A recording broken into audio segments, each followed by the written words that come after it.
మధ్యాహ్నపు వేళ ఈ యొక్క శుభ గడియలలో దేవుణ్ణి స్తుతిస్తూ ఒక బృహత్తర కార్యక్రమాన్ని ప్రారంభిస్తూ ఉండగా దైవాశీస్సులు మహాదేవుని కృప సమృద్ధిగా డాక్టర్ వైఎస్ఆర్ గారి కుటుంబీకులు 50 మందికి కూడా ప్రభు అనుగ్రహించినట్లు ఈరోజు ప్రారంభించబడుతున్నటువంటి యాత్ర విజయోత్సవంగా ముందుకు కొనసాగునట్లుగా ప్రభు యొక్క దీవెన ఆయన బలమైన హస్తము వెన్నంటి ఉండి నడిపించినట్లుగా ప్రార్థన చేసుకుందాం.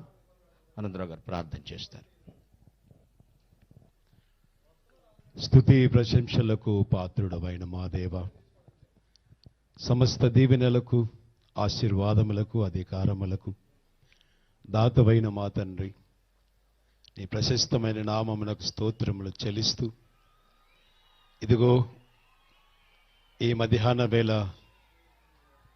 వైఎస్ కుటుంబాన్ని మీరు ప్రేమించి ప్రజాప్రతినిధులుగాను ప్రజాధికారులుగాను ప్రజాసేవకులుగాను ప్రజల యొక్క జీవితాలలో హృదయాలలో గూడు కట్టుకున్న నాయకులుగాను వారిని వర్ధింపచేస్తున్న వారిని ఆశీర్వదించిన విధానాన్ని బట్టి మీ పాదములకు స్తోత్రాలు.